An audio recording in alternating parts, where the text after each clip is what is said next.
le podcast de la Digital Supply Chain, une saison conçue par ACEP, spécialiste de la supply chain digitale, en collaboration avec Lorraine Metze de Viellard.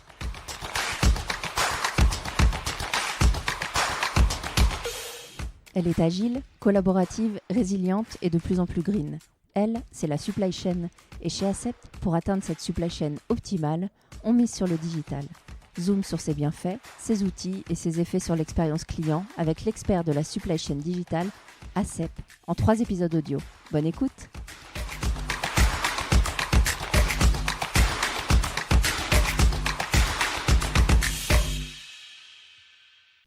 Intégrateur et éditeur. Grâce à cette double casquette, ACEP dispose non pas d'un, mais de plusieurs WMS dans son offre. Celui notamment de son partenaire, Ardis Reflex WMS, mais également son propre outil, EasyPro. Pourquoi ce focus sur le WMS ? Tout simplement parce qu'il est la clé de voûte d'une supply chain digitale, agile, comme nous l'explique aujourd'hui Jean-Pierre Gauthier, directeur métier d'ACEP. Jean-Pierre, bonjour. Bonjour. Alors, en préambule, est-ce que vous pouvez m'expliquer tout simplement pourquoi est-ce que vous avez choisi d'être à la fois intégrateur et éditeur de WMS ? Eh bien, cela allait dans le sens du projet de l'entreprise d'ACEP, à savoir apporter un maximum de services à nos clients. Même si le marché du WMS n'est pas nouveau et qu'il existe de nombreuses solutions disponibles, nous nous sommes rendus compte en fait que certains services et nouveaux besoins n'étaient pas toujours bien adressés. On pouvait, et on peut encore d'ailleurs, découper l'offre actuelle en 3 grands ensembles. Le premier de ces ensembles répond à des besoins d'implémentation mondiale de plusieurs sites. Ce sont de gros projets avec nécessairement des temps de mise en œuvre et des budgets importants, voire très conséquents. Ce sont des WMS répondant à des besoins très larges, couvrant une grande partie de la chaîne logistique. Le deuxième ensemble regroupe des solutions qui s'adressent davantage à un périmètre européen. Elles sont notamment plus adaptées en termes de process de fonctionnement et aux législations. Elles s'adressent à des projets allant d'un à plusieurs entrepôts avec une attente sur des fonctionnalités étendues, parfois très innovantes et avec un temps de mise en œuvre de plusieurs mois, effectivement lié à la large couverture fonctionnelle. Et pour finir, le troisième ensemble qui réunit des solutions entre guillemets plus légères, mais qui de fait vont avoir une certaine agilité à l'image de notre WMS EasyPro. L'objectif est de répondre aux attentes principales de tout entrepôt, mais aussi avec des fonctionnalités transverses et en constante évolution, avec avant tout des possibilités pointues d'ordonnancement. C'est une solution pragmatique et agile, permettant une mise en œuvre rapide, on parle en fait de quelques semaines à peine, et une prise en main facile, à laquelle on a associé un écosystème de solutions innovantes, par exemple à l'image du Bacon. Finalement, oui, c'est une solution véritablement faite pour les logisticiens. Alors, le WMS, finalement, il existe aujourd'hui maintenant depuis très très longtemps en entrepôt. Le secteur de la logistique se transforme aussi considérablement. Comment est-ce que cet outil, il évolue et il a évolué pour coller aux besoins des logisticiens toutes ces dernières années ?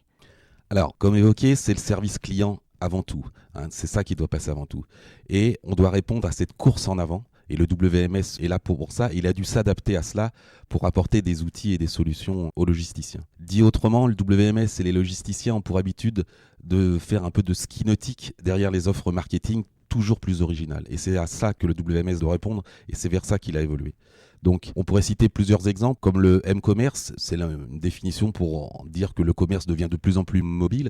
On peut aujourd'hui passer une commande dans un train à 2h du matin. Cette commande sera intégrée dans la logistique instantanément. Et c'est pour ça qu'on dit que si le commerce devient mobile, la logistique doit aussi devenir mobile et se calquer sur ces nouvelles expériences d'achat qui sont proposées de plus en plus par les enseignes. Une autre formule serait de dire que nous sommes passés de l'effet papillon à l'effet miroir. Dès que le consommateur bouge, la logistique doit bouger aussi et doit s'activer immédiatement. Ceci est un des nombreux exemples qui prouvent que l'agilité est un objectif majeur d'évolution pour le WMS. Et enfin, plus opérationnellement pour les logisticiens et au-delà des process, il a fallu leur proposer aussi des solutions de pilotage et de gestion de la donnée.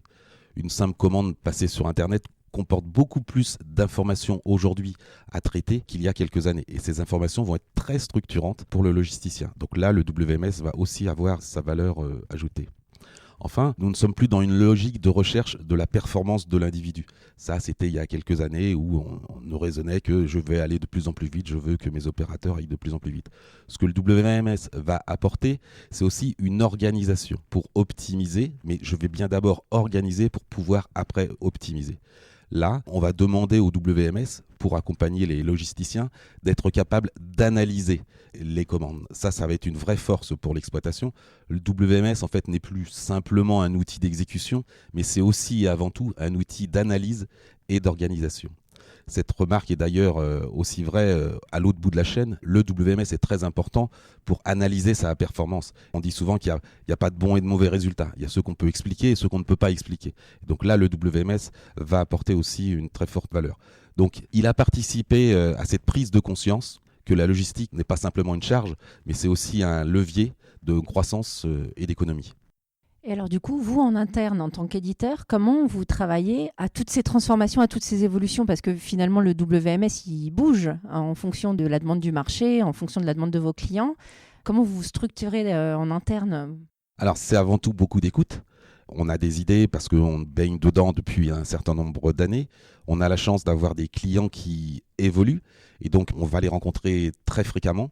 On discute avec eux, on remonte des projets, on se challenge, on n'est pas toujours d'accord. On essaye aussi de rester dans une logique de produit, c'est-à-dire que notre WMS n'ira jamais sur certains marchés. Comme je disais tout à l'heure, les choses qui existent depuis très longtemps et qui sont déjà très optimisées, c'est pas là où on va apporter nous notre valeur. Et puis en termes de passion sur le produit, c'est plus intéressant que d'aller chercher des nouvelles solutions innovantes qui doivent s'adapter au marché que d'essayer de refaire mieux quelque chose qui fonctionne déjà très très bien. Donc de l'écoute, de l'analyse, de la proposition et de la mise en œuvre. Et après, on peut tester justement avec nos clients et sur le marché si nous avons fait les bons choix. Mais encore une fois, ces 10 dernières années montrent qu'on est plutôt sur la bonne tendance.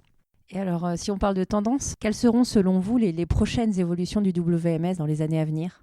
Les prochaines évolutions, elles sont multiples et encore inconnues. On entend assez fréquemment qu'un certain nombre de métiers ne sont pas encore, enfin les métiers dans 25 ans ne sont pas encore inventés. Donc forcément ces métiers ne sont pas inventés, donc on ne connaît pas encore la logistique qu'il va falloir mettre en œuvre pour tous ces métiers.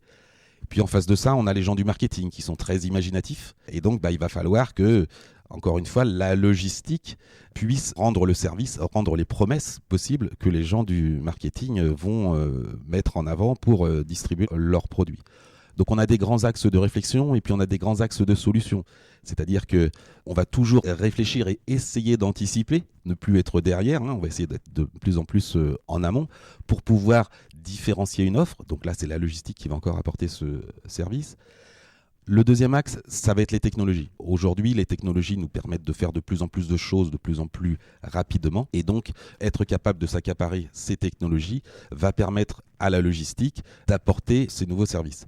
Et puis, malheureusement, les conditions sanitaires actuelles nous montrent que le monde bouge tout le temps, de plus en plus vite, mais il bouge aussi autrement. C'est-à-dire qu'il y a 24 mois, on ne pensait pas qu'on allait être contraint à remettre de l'agilité, de la résilience dans les organisations. Et bien là, on est énormément sollicité par nos clients qui en fait se sont rendus compte que les performances actuelles et les solutions actuelles avaient quelques failles parce que justement, il fallait s'adapter de plus en plus. Merci beaucoup Jean-Pierre pour tous ces éclairages sur le WMS. Et puis on se retrouvera très prochainement pour le 3e épisode avec Didier Centurette, directeur Business Development d'Accept. Ce podcast vous a été présenté par Accept en collaboration avec Vox 361.